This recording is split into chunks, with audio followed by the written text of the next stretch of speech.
Ramai anak muda sekarang nampak makin sinikal dengan politik.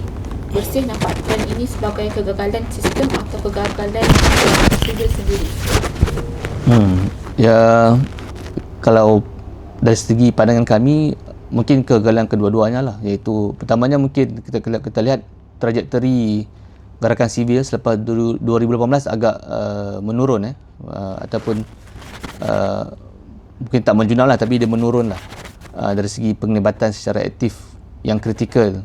Sebab kalau kita bandingkan sebelum 2018, mungkin 5 tahun sebelum itu sangat syarat dengan gerakan-gerakan jalanan yang kritikal kan, mendesak pelbagai isu. Tapi selepas 2018 mungkin gerakan sivil ni dia, sebab yang naiknya adalah satu kerajaan baharu yang turut menjanjikan reformasi yang kita mahukan kan.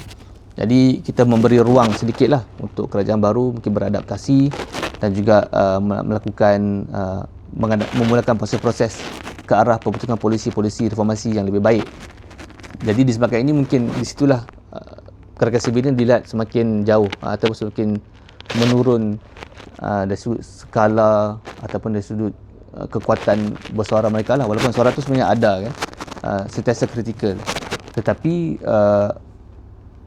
aksi yang lebih radikal itu semakin berkurangan.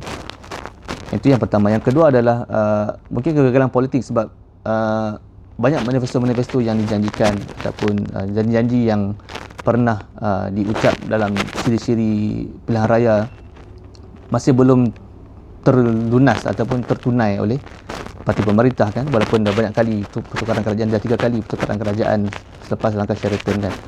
Jadi mungkin anak muda melihat ini adalah satu yang mungkin mereka dah tak berminat lah, sebab pandangan umum adalah orang politik ni semua sama kan.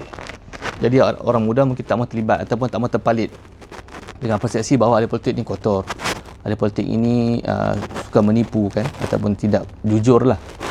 Dan saya rasa juga yang ketiganya adalah dari segi, saya rasa apabila ada teknologi kan, ataupun ada platform-platform yang lebih mudah untuk orang bersuara, maka kadang-kadang mungkin gerakan itu dah tak perlu berbanding mungkin 10 tahun lepas kan. Dulu mungkin caranya lebih efektif menggunakan bergerak secara gerakan, secara persatuan, secara kumpulan kan, untuk mendesak apa-apa isu. Tapi sekarang ni melalui platform-platform macam TikTok ataupun sosial media yang lain, media sosial yang lain, mungkin itu capaiannya lebih luas kan.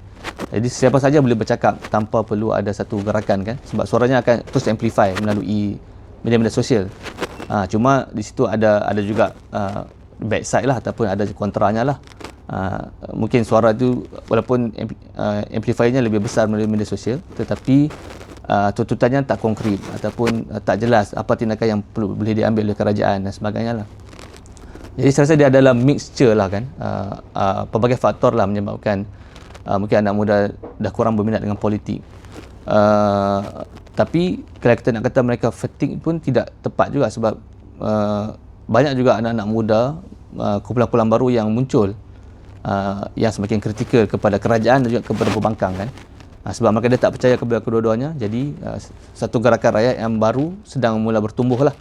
Ini adalah hasil mungkin selama beberapa tahun ini, atau merefleksi orang-orang muda sendirilah. Dari segi mungkin dia tak mahu terlibat sangat dengan gerakan-gerakan dulu dan mahu membuat gerakan yang lebih segar kan, lebih mandiri ataupun lebih anak muda lah caranya kan, dan tak terikat dengan cara-cara lama. Dan ini satu perkembangan yang lebih sihat lah kot kan, untuk membawa suara anak muda dengan lebih jelas dan juga lebih berstruktur dalam mendepani isu-isu yang